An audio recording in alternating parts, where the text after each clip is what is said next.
we're back with another one of these videos. I swear I can't. I swear that FNAF is just trying at this point.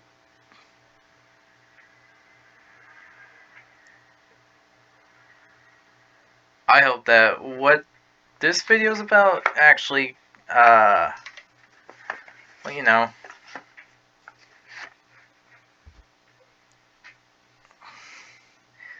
has something that makes more sense than what Security Breach can bring.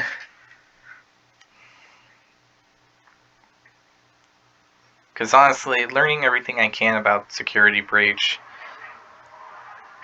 due to the fact that hearing about it being really bad, and the fact that it to not get the game, made me concerned. And learning, it makes sense. It makes sense. And it keeps adding on to the pile of reasons why not to get it.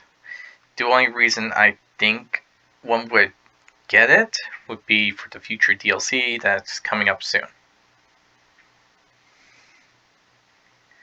So there's that.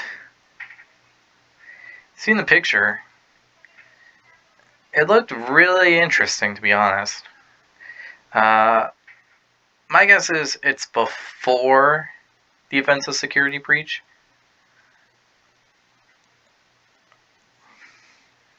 So I believe we might get a little more backstory behind Gregory and what he was doing that led to him going inside Fredbear.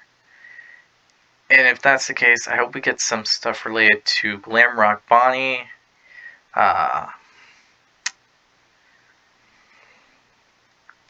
maybe a little more backstory behind Vanessa,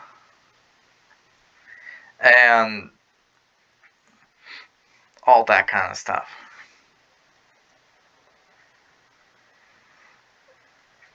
So, let's get on to this video.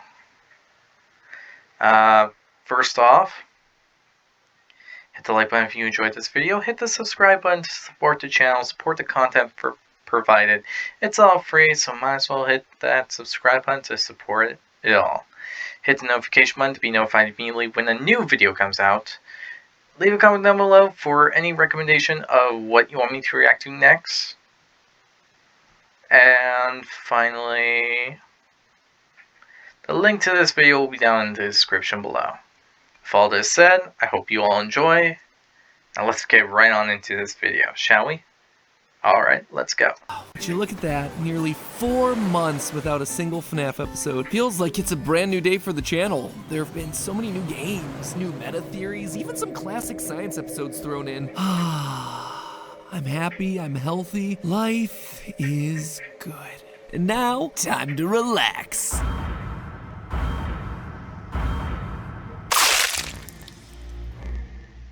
Hello Internet, welcome to Game Theory, the show where old habits and old animatronics die hard. Today we're talking about the 12th and final installment of the Fazbear Frights book series, Felix the Shark.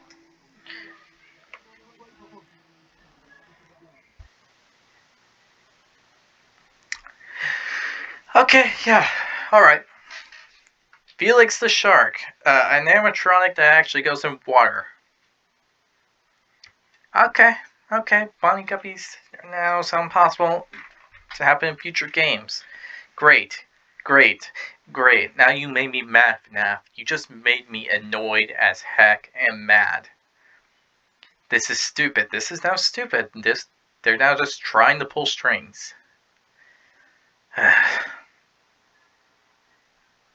Great. Now you got me ticked off. Alright. Let's hope this story makes more sense than Fazgoo.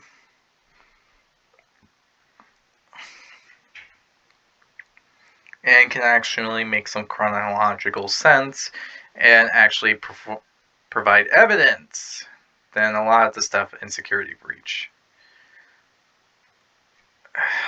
Alright. And final book, I highly doubt that.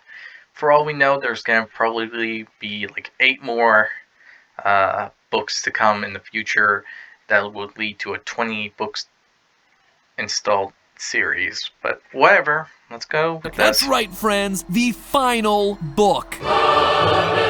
Until the next 3 come out later this year.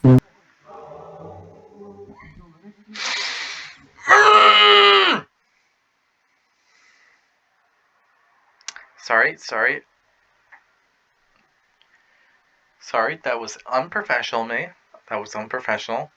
I just mentioned the books and I spoke too soon. I spoke too soon. Of course I spoke too soon! They're making more books than they do games. The only positive side to this is the fact that Scott is making them. So, yay. That's probably the only positive about this. And we can actually get some lore related stuff.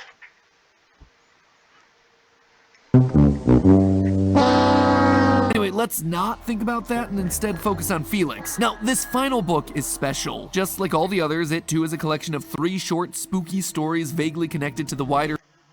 And not to forget about the some details, something at the end. I mean, you can't really forget that. FNAF lore. But where this one is different is that it's meant to be a collection of cut stories. As the official description reads, quote, stories that didn't make the cut for the first 11 books. Which, okay, they didn't appear in numbers 1 through 11, but still, they wound up getting published anyway as the 12th one. Is that such a big deal? In fact, because they're last, they're probably in the most important position of any of the stories. And while you might assume that they were cut because they were weaker or lesser than the 30 through... No, that just sounds suspicious. It's more like the fact that this wouldn't work at this point in time, but it would make more sense to put it into a later point of time. Makes me kind of curious. 3 other Fazbear frights that were produced, it's not really true. You cut the story about an animatronic shark, but you kept the one where a boy turns into a traffic sign. You cut girl solves dead body shoved into animatronic suit mystery, but kept tiny guppy bodies. You cut a security guard named Mike going around collecting haunted FNAF memorabilia, and yet kept Fazgoo.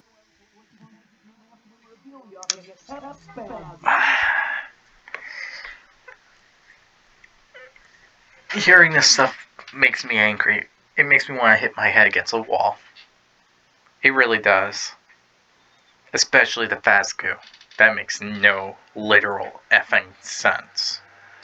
The truth is, we don't really know why these were cut. It could have been a quality thing, it could have been that they confused the lore, or maybe, just maybe, it could have been that they were intentionally designed to set up secret puzzles that we were meant to solve, and those puzzles never got fully realized. Spoiler alert, I think it might have been that last one. I believe that Scott was planning to use this final book as a launching point, the start of a real-world treasure hunt that would have required using the books, the games, even stuff like the coloring book in order to crack. I suspect that this was a riddle so far-reaching and so complex, it would have required the cooperation of FNAF theorists from across the globe. Today, I'm gonna explain the clues that led me to this conclusion, but more importantly, I'm gonna ask you for your help. You see, while I'm reasonably confident this thing was never finished, I'm not sure. I can't be sure unless you all double-check for me. A few years ago, I asked for all your help in solving the security logbook, and a day later, we discovered the name of Cassidy. Today, I'm gonna ask you for something similar. I'm gonna take you on a journey through some weird corners of FNAF lore and some loose threads that I see in this new book, and then I'm gonna ask you for the favor. I need you to help me either solve this thing once and for all, or debunk it. And who knows, maybe this is the push that we need to get the next major answer to the game's lore. But before you help me with the lore, I was wondering if you'd help me in another way. It's time for our newest collection of Theoryware merch. And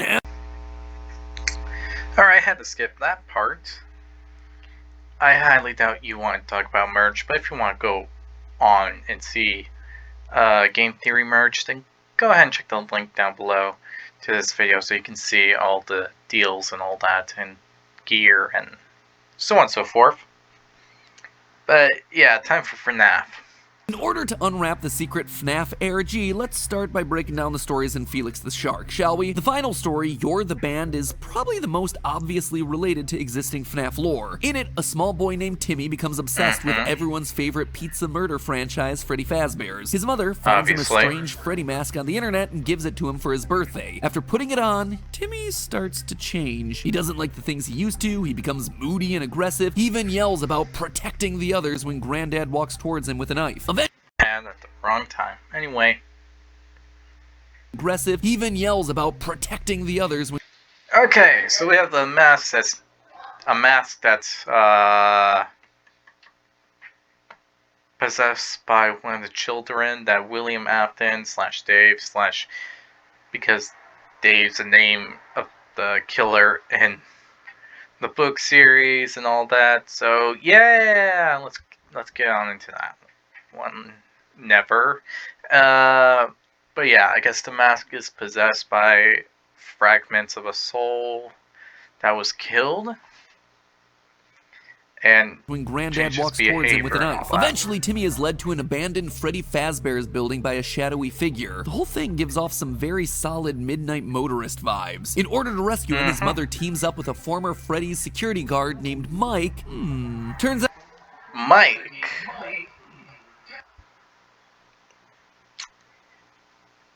Okay, that's suspicious, and it brings good lore. Okay, you have my attention, The Freddy mask was possessed by one of the children from the original Fazbear murders. When Timmy put on the mask, the spirit transferred into his body, which allowed it to control him. When Mike and Timmy's mom arrive at the restaurant, Timmy is on stage in Freddy's position, performing alongside Bonnie and Chica. After getting attacked by the puppet, Mike manages to get the Freddy mask back onto Timmy, which captures the spirit. He then puts the mask back onto the original Freddy head, getting the spirit back to where it belongs. Now, I gotta admit, I got really excited when I read the story. We've suspected for a while that FNAF 1 security guard Mike Schmidt was really Michael Afton going from location to location to undo the evils of his father, William. That's why we play as Mike through pretty much every installment of the series up through Ultimate Custom Night. It's why Mike's name appears in Sister Location, why Fazbear Frights burns down in FNAF 3, and why the security guard in FNAF 2 is fired for tampering with animatronics and odor, just like Mike was in FNAF 1. Up until now, that theory's never been confirmed, but this story seems to be strong evidence for exactly that idea. A security guard named Mike going around collecting the old artifacts from Freddy locations in order to help free the spirits of those trapped within. So that was already pretty cool and totally made reading this book worthwhile. Anytime we can get more evidence to... Yeah, I can see how that works. It does kind of support the whole Mike being at every location thing. Plus, the fact that Mike knew what to do made a bit more clear that Mike actually did travel through all these locations, because Michael Afton probably is the only person besides William and probably the murdered children that knows what's to do and what's going on. So there you go.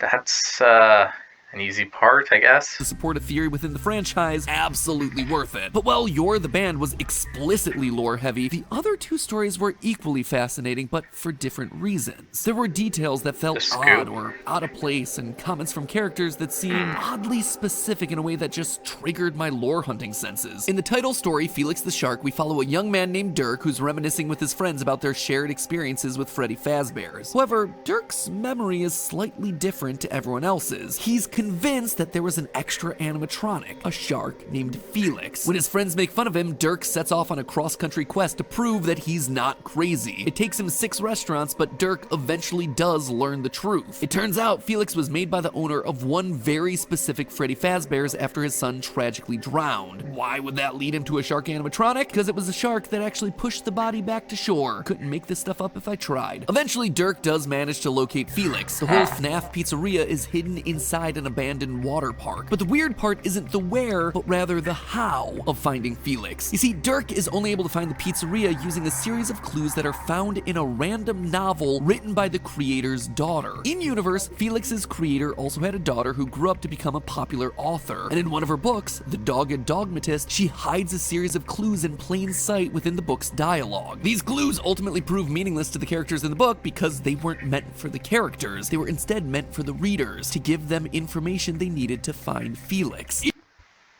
Huh. That was clever work of the daughter. I don't think anyone would have suspected that unless they really, really knew who Felix was and was trying to give someone some information about where it was. But it also leaves a question. Why a water park? And why wasn't he able to find it as easily as he could? It is very weird. Anyway, Dirk figures all of this out and... Weird? There has been weirder stuff in this series than anyone can think of.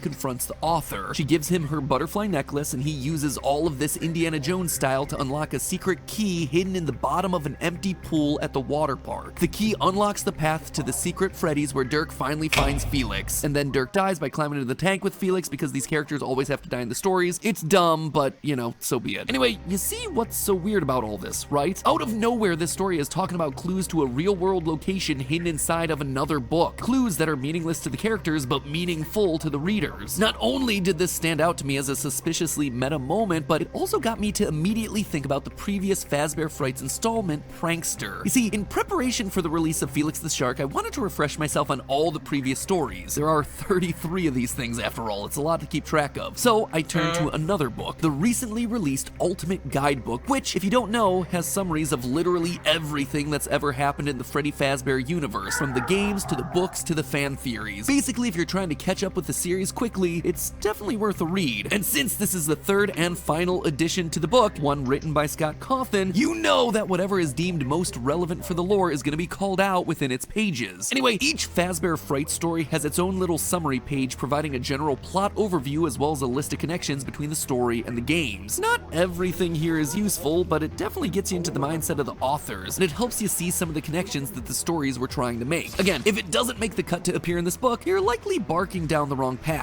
Likewise, if something is called out within these pages, it's at least worth considering when theory crafting. TLDR, as I was getting close to the end of my refresher course, I noticed this in the new lead section for the title story of Book 11, Prankster. Quote, some of the puzzle clues, such as Stinger Moot and Even More Frights, may have implications beyond the plot. Careful readers may want to give these scenes a second look. Implications beyond the plot, you say? Just like with Felix the Shark, it appears that the Ultimate Guide is also pointing us to meta clues within a different book. Clues that are meant for us, the readers, rather than for the characters in the story. So, I went back to Prankster. In this story, the main character Jeremiah is trying to save his friends from a mysterious glitchy voice that's freed itself from a FNAF VR game that's being worked on at the company. Sounds pretty darn familiar. Along the way, he's presented with a series of riddles. Stinger Moot, which is an anagram of testing room. Give me one and I'll make more, each one like the one before. What am I? Your next clue contains even more frights. To get there, you just need to follow the lights. I see you're moving closer to your goal, follow the lights to make things right, and for the key to find where your friends hide, roll up your sleeves and reach inside. Now, I've gone back and forth over these clues multiple times, but it felt like a lot of them were just pointing back to stuff that we'd already discussed in previous theories. The give me one and I'll make more felt like a reference to the glitch trap cult, using FNAF VR's tapes to infect more playtesters. The following the lights clues maybe could be a reference to Princess Quest, where we have to light the lanterns to reveal the truth and eventually set Vanessa free, but none of this was new information. We've talked about all of this stuff in depth. Security Breach seemed to confirm some of this stuff, and to be honest, the connections I could make were speculative at best. I tried rearranging the letters into anagrams, didn't really get anything interesting. I even considered that maybe the Stinger Moot and Even More Frights clues were literal. The stingers of the Fazbear Frights books were the epilogues about the Stitch Wraiths, so maybe if the stinger is moot, then the Stitch Wraith stuff is ultimately meaningless. Even More Frights might refer to the next set of books, Tales of the Pizzaplex. I mean, sure, that's a valid explanation, but it was speculation at best, and also pretty darn lame. Why would you... This information seems wide in theory. Like, no matter what, there could be multiple things to go with it. But the one of the clues that got my attention was around the end. It sounded like it was trying to say stuff for the 12th book. So go to all the trouble of hiding meta I think it's more. So I think one of that was a hint for what was needed to do in the 12th book. So maybe? Like this about stuff that feels ultimately underwhelming. These aren't really questions that people were asking themselves, you know? So, at least according to the Ultimate Guide, there's definitely something hidden inside of that prankster story, and I'm not exactly sure what it is. But there was even more that was suspicious with Felix the Shark. You see, Dirk doesn't just find the secret Freddy's thanks to written clues inside of a random book, there's also a very specific drawing in the middle of that book. Here's the full quote when describing the Dogged Dogmatist, the book where the hidden clues are from. Quote, "The man's search for the creature was convoluted on the whole, but certain lines in the book went beyond convoluted. They just didn't make sense. Neither did the drawing in the middle of the book, an ornate and frilly sketch of what looked like butterflies and flowers. The drawing was never referred to in the book, and it couldn't be related to any of the story. Were the odd lines in drawings some kind of code? For what purpose?" And that's not the only time drawings are brought up in this one story. There was yet another odd reference in Felix the Shark that jumped out to me. Quote again, "I'd forgotten all about Freddy's, but yeah, now I remember. I loved the Freddy's coloring books. That's what started my drawing. Eventually I got tired of coloring and just drew the figures. Last year, the official FNAF coloring book released, which for a normal franchise would be a big ol' who cares moment. But here, where the biggest character reveals happened in a spin-off children's activity book, yeah, I wouldn't put anything past this franchise. So it felt strange to mention a real-world item for it only to mean nothing. So, of course, I bought myself the coloring book and the official How to Draw book. I went through the pages over and over and over again, but the only thing I was drawing was a blank. Seriously though, I couldn't find anything. Loads of cool pieces of artwork, like this twisted chica that's only ever mentioned by name, but nothing major. I checked with black lights, I heated up a page or two to see if it would reveal some invisible ink. Nothing. Or at least nothing that I could find. And then it hit me. What if this wasn't about solving a mystery within the story, but instead something bigger, something more real? The clues in Dirk's book didn't make any sense until you were in the right place at the right time. This could all be hinting at an ARG, where just like Dirk, if you find the location, suddenly the clues that people had been theorizing about for months start to fall into place. Which leads us to the final story of Felix the Shark, The Scoop. In this story, a young girl named Mandy is an online FNAF theorist. No joke, she even signs off one of her posts by saying, and I quote, "I can't share all my secret facts yet until I solve this game theory." Anyway, Mandy digs through the— Oh, dang.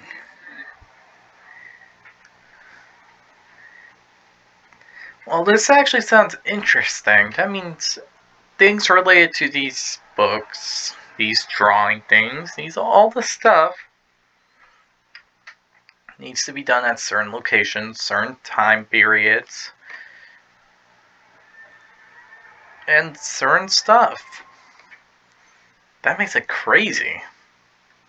Code of FNAF 3. Literally FNAF 3 the game. It is mentioned explicitly, only to discover a hidden picture of a building. She tracks it down and she learns about a real-life missing children's incident. After a few nightmares where the spirit of the dead child appears, she ends up going to the location only to find an old animatronic bear giving off a nasty smell. Surprise, surprise, the kid was inside of there the whole time. Mandy is praised as a hero for finally finding the missing child, and she closes out her blog by saying, quote, "I will probably never know for certain how this mysterious building is connected to the FNAF universe. The only thing I am certain of is if the creator wanted us to know, I think he would tell us."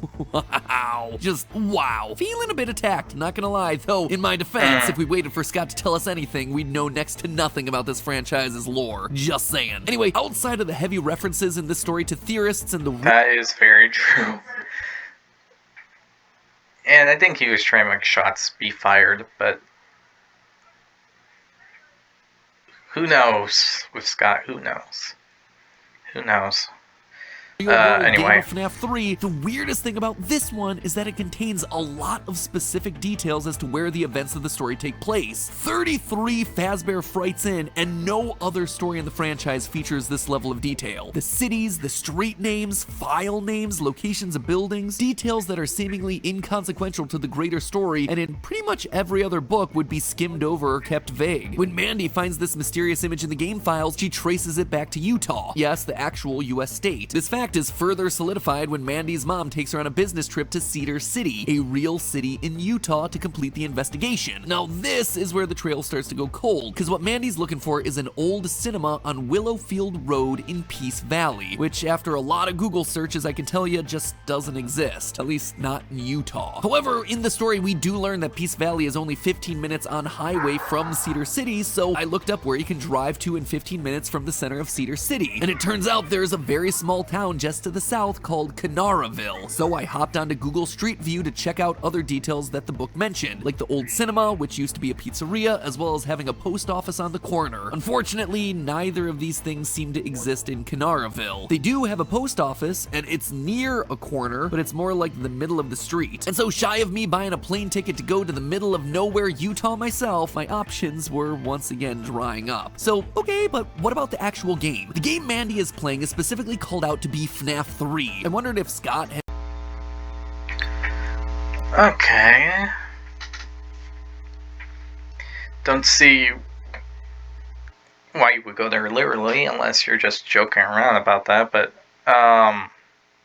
okay, not gonna question you there about your choice and judgment, but whatever.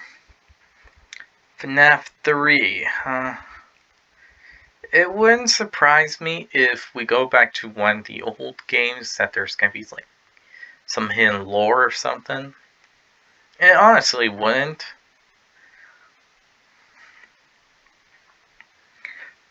So I can't say I would be surprised if that's the case. Pulled out to be FNAF 3. I wondered if Scott had maybe retroactively put a file into the game that maybe everyone's missed, so I went over to Steam and looked at the update logs, but the game hasn't been updated since April of 2015, and I very much doubt that Scott's been playing a 7-year-long con, especially since Into the Pit, the first Fazbear Frights book, didn't hit store shelves until December of 2019. But Mandy wasn't just playing FNAF 3, it's explicitly mentioned that she's playing the FNAF 3 mobile port, so...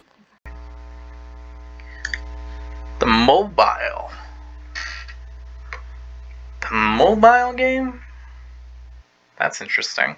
Look at those update logs. Same situation. The game hasn't been updated since February of 2020. Now, we don't know when this story got cut in the 2 years of Fazbear Frights run, so it could have been in existence then, but I'll be honest, I do not have the elite hacker skills to bust open a mobile game to look for the files. And so, just like that, I was out of options, out of clues, out of ideas. Gotta be honest, I feel kinda defeated on this one. Weeks of looking through these books trying to find something that just wasn't clicking, and yet I couldn't shake it. The whole thing gave me some big Gravity Falls ARG vibes. For those of you who don't know, one of my favorite TV shows of all time, Gravity Falls, did this massive globe-spanning ARG back in 2016. Yeah, I liked it was too. A series that was all about hidden mysteries, ciphers, secret codes, complete with a book, much like the survival logbook, that you could buy that contained puzzles and secrets for the fan community to solve. And this ARG, launched after the conclusion of the show, tasked fans of the series from all corners of the map to work together in a quest that would eventually lead them to a statue of the show's villain, Bill Cipher, hidden out in the middle of the woods. Maybe FNAF was seeding out clues for something similar. Or maybe there were plans to do a similar sort of treasure hunt, but the plans got scrapped along the way. I can't be sure, but there were just too many weird details here that didn't seem to be mere coincidences. Regardless, I'd been bested, but that didn't mean I was done. The last time I felt like this was when the survival logbook released, but instead of giving up, I threw the clues that I'd noticed out to you guys, the theorist community, to help me solve it, and he came through. We found Cassidy's name, a name that has since been confirmed by Scott himself. So here I am again at the end of my tether, asking you for help once more. It seems like something's here, but if it is, I can't figure it out on my own. Maybe you're a theorist from Utah and you know the locations I'm talking about. Maybe you do know how to break open the files of a mobile game. Maybe you're as obsessed with this franchise as I am, and you too have the coloring book, and you notice something on those pages that I don't. We haven't let FNAF beat us yet, and we're sure as heck not gonna let it happen today. If you think you've gotten yourself some answers, or maybe just another lead, head on over to the Game Theorist subreddit to post your findings. I'm gonna be keeping a very close eye on this one, cause like you, I wanna see this franchise solved. Link is down in the description below to check out the Game Theorist subreddit. And speaking of what's below the video, one final reminder about the new Theoryware, which is available now. It's one of the biggest launches that...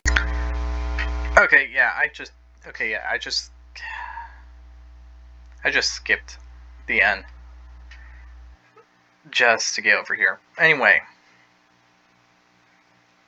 Yeah, it makes sense that one would suggest that this whole thing has more lore or clues related. Now,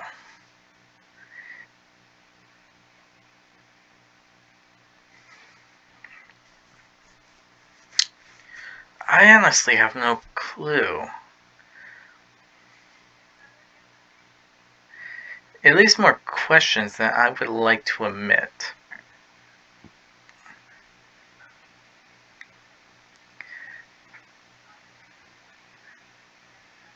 I would like to say that there's something that's got probably hid within the games.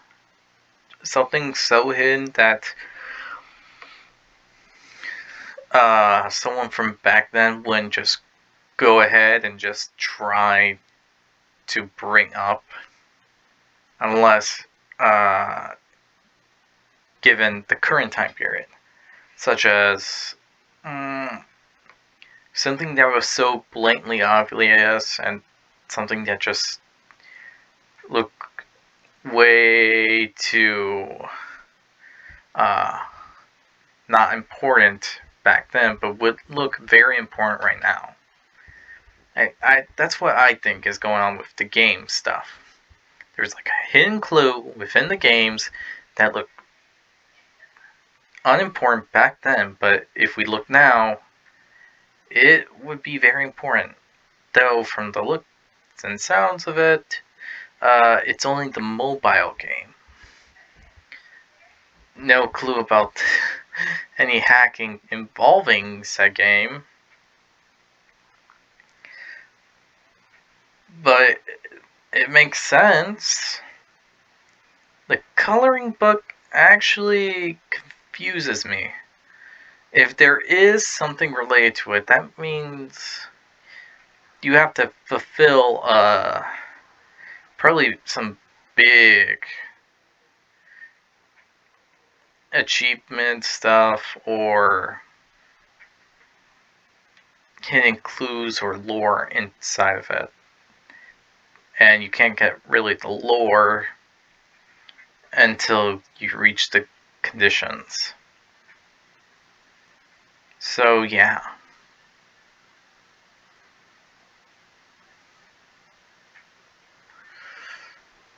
I feel like the answers are in the books, but I can't be too sure.